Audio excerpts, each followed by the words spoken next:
Monsieur Upinski, vous vous êtes fait connaître par une série de prévisions et de démonstrations fracassantes.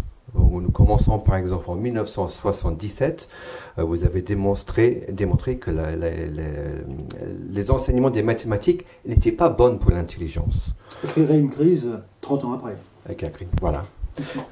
Vous avez aussi parlé de l'Union européenne en 1992. En démontrant qu'elle ferait l'inverse de ce qu'elle a annoncé. Versailles, l'exposition Koons. Oui, et puis, qui aboutit à un succès avec la résurrection de Versailles. Il y a une exposition actuellement, effectivement. D'accord, alors vous êtes un combattant et votre combat pour la langue française est très très bien connu. Vous avez aussi travaillé dans l'industrie pharmaceutique. D'où voici ma question. Que vous inspire l'épidémie du coronavirus en Chine? Oui, c'est la grande question d'actualité qui fait de cette épidémie, pandémie, peste planétaire, en tout cas, une véritable arme de destruction massive du mondialisme. C'est-à-dire que ce n'est pas la mondialisation, c'est le mondialisme. Donc c'est un défi à l'intelligence qui est à relever. C'est une véritable démonstration, nous verrons un théorème, c'est un cas d'école, et c'est la remise en cause radicale donc, de cette idéologie du mondialisme. Comment? Parce qu'elle rend visible les ressorts de cette peste planétaire, donc de l'ultralibéralisme. Alors, en tant que président de l'ERAMA, l'Alliance internationale pour les apports de Maurice Allais, je voudrais commencer par un hommage à Maurice Allais, qui a annoncé très précisément cette peste en 1999 dans son livre « Mondialisation, la destruction de la croissance et de l'emploi, l'évidence empirique ». Et alors, donc, Maurice Allais a été censuré. Donc c'est une sorte de gilet jaune, si je peux dire, de l'époque. Il a été censuré et les conséquences sont apparues. Et on peut dire que maintenant, nous passons à la vitesse supérieure avec cette épidémie. Alors Maurice Allais disait aussi, à quoi sert la science, la connaissance, si elle ne change pas la condition des hommes? Donc le message, c'est qu'il faut utiliser cette tragédie pour enfin changer la condition des hommes en réarmant l'intelligence, c'est-à-dire en osant voir, dire et tenir les conséquences de cette situation. Donc cette tragédie est une chance pour réarmer l'intelligence et se recentrer sur nos véritables intérêts vitaux. Voilà. Est-ce que vous avez une question suivante? Monsieur Upinski, qu'est-ce qui vous a fait penser que ce que vous nous exposez est un cas d'école? Écoutez, d'abord, il y a des déclics. Moi, j'ai eu un certain nombre de déclics. Et le déclic qui m'a fait penser qu'il fallait parler de cas d'école, c'est d'abord la rapidité. C'est-à-dire qu'on voit que cette épidémie démarre le 8 décembre en Chine. Bon. Et il faut attendre le 13 janvier pour que cette épidémie sorte de Chine. Donc au début, c'est très lent. C'est l'histoire du nénuphar qui double, et puis après qui s'accélère.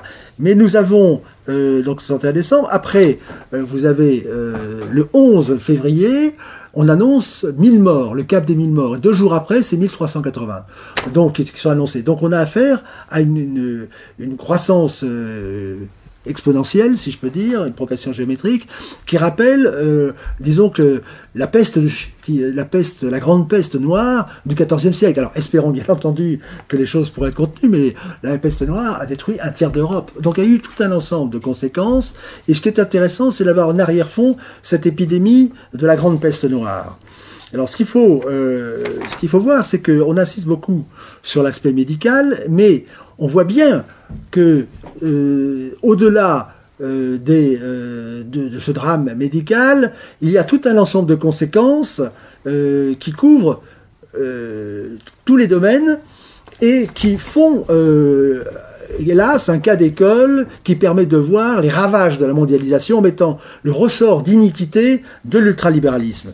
Donc il y a l'aspect médical, hein, et donc déjà à l'époque, évidemment, les voyageurs avaient transporté, évidemment, en Europe, la peste noire.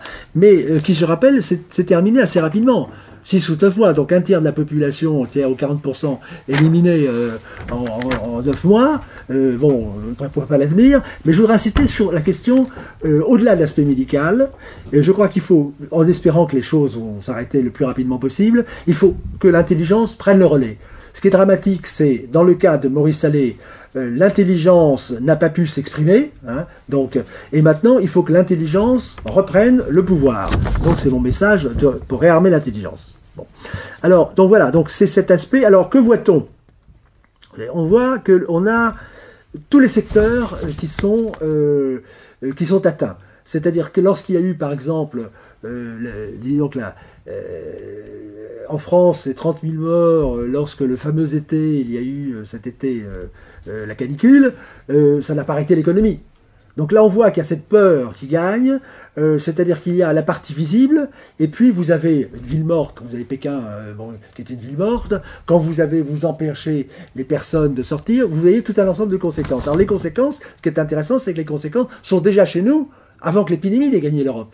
Et ça, c'est la peste de l'ultralibéralisme. Alors vous avez eu évidemment d'abord le blocage. Le blocage, la mobilité est réduite. Donc ça va amener évidemment à une baisse des conséquences sur le pétrole, sur la demande de pétrole. Bon, vous avez les usines qui commencent à s'arrêter. Bon. Et vous avez donc les conséquences sur l'industrie. Sur l'industrie, vous avez la téléphonie, vous avez l'électronique, vous avez l'informatique. Alors, on voit ce côté tout à fait pervers de cet ultralibéralisme, c'est que à l'époque du XIVe siècle, donc on peut faire une sorte de roman, hélas, d'anticipation, de science-fiction, d'horreur, c'est qu'il y avait une autarcie. C'est-à-dire que nos ancêtres savaient qu'il fallait mieux quand même se nourrir avec ce qui est prêt. Il fallait, d'ailleurs, il y avait la solidarité entre les proches, donc il valait mieux acheter chez le voisin qu'ailleurs. Donc ce système tout à fait de cupidité internationale qui est l'ultralibéralisme, ce système de prédation, de pillage, veut que l'on fasse faire ce qui est à l'esclave, si je peux dire, le moins cher, ce qu'on ne veut pas faire par son voisin. Alors là, vous avez retournement, parce qu'à la limite, on peut imaginer que dans tous les moteurs, il y ait une pièce qui soit faite en Chine, et on peut imaginer que tout s'arrête. C'est la panne globale. Bon. Bon, donc vous avez cet aspect-là. Vous avez maintenant l'aspect médical, puisqu'on apprend par exemple, bon, sur des choses qui sont à vérifier, parce que j'ai vu que c'est peut-être un petit peu moins grave que ça, mais vous avez par exemple le paracétamol qui ne peut pas être produit totalement. Vous avez des produits médicaux, donc vous créez la crise, à la limite, des produits pharmaceutiques, ça va entraîner une crise médicale. Enfin bon, donc vous voyez, c'est la stratégie de l'Union. Puis après vous avez les politiques. Vous avez des politiques qui tombent.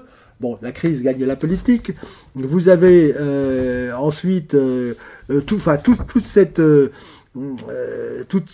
tombeaux, ces chutes qui doivent conduire à faire cette analyse qui est faite en hydraulique. Vous colorez l'eau et vous voyez tout le système, finalement, de cette perversion qui nous a ruinés. Parce qu'il faut bien comprendre que l'ultralibéralisme, comme l'a annoncé Maurice Allais, c'est la ruine de l'Europe. Et les gilets jaunes sont la conséquence du fait qu'il n'a pas été tenu compte de ce que disait Maurice Allais.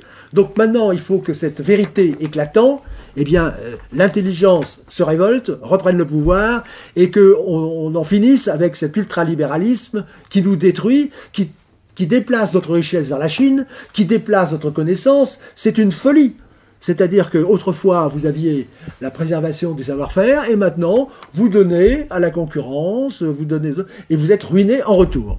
Donc, cette démonstration, c'est un véritable théorème. Voilà, question suivante. Okay. Quelles leçons pouvons-nous nous en tirer de cette situation? Écoutez, on arrive à un véritable théorème. Bon, je ne cesse de parler d'inversion. C'est-à-dire que ce que doivent comprendre en particulier les Français, pour retrouver leur prospérité, hein, et non pas pour répartir la pauvreté, comme on le voit, ce n'est qu'un c'est que c'est ce système qui privilégie l'ultralibéralisme, le lointain au prochain. C'est-à-dire qu'il favorise l'étranger par rapport à son voisin. Bon, c'est la cupidité par rapport à l'altruisme et l'entraide, et la solidarité. C'est la quantité sur la qualité, c'est le commercial sur le producteur, c'est-à-dire c'est le commerçant qui étrangle le producteur et qui empêche les tomates de Marmande de pousser, si je peux dire, au profit des tomates espagnoles. C'est vraiment l'avoir qui est privilégié sur l'être. Bon. C'est vraiment vraiment pour résumer, c'est le prédateur sur le créateur et l'avoir sur l'être. C'est ça qu'il faut comprendre à chaque fois. Alors évidemment, la mauvaise nouvelle arrive, vous n'allez pas avoir peut-être les médicaments, enfin, jouons hélas au jeu de l'avenir catastrophique, que je n'espère pas bien entendu, mais chaque fois qu'il y a une conséquence négative, eh bien il faut se dire, c'est cette peste, c'est la peste de l'ultralibéralisme qui est la véritable peste qui est derrière. Bon. Alors, donc ça, c'est ce qu'il faut comprendre, et donc c'est cette inversion des valeurs. C'est-à-dire que l'ultralibéralisme inverse les valeurs, enlaidit, abétit, appauvrit, et nous mène au néant. Que ce soit les circuits migratoires, que ce soit les circuits financiers, que ce soit les circuits qui font que quand vous mangez des frites, par exemple, elles ont été plus cultivées en bout, recyclées en Algérie ou ailleurs. Enfin, c'est complètement fou comme système. Donc ça, c'est ce qu'il faut comprendre pour en finir, et c'est la bonne leçon, la chance, hélas, de cette tragédie. C'est-à-dire qu'il faut que cette tragédie ne soit pas perdue, et qu'en fait, on revienne, disons, à la logique, à l'intelligence. Voilà. Alors, question suivante. J'en ai déjà posé deux. Quelle est votre conclusion, monsieur Upinski? La conclusion, c'est qu'il faut réarmer l'intelligence. Il faut absolument réarmer l'intelligence. Et dans mon premier livre, De Plus de Gelsinck, j'avais cité Malraux qui disait « Le grand combat intellectuel de notre temps a commencé. Et maintenant, c'est le moment de se mobiliser, j'allais dire en prévision des présidentielles. Il faut balayer tous ces mensonges qui nous ruinent.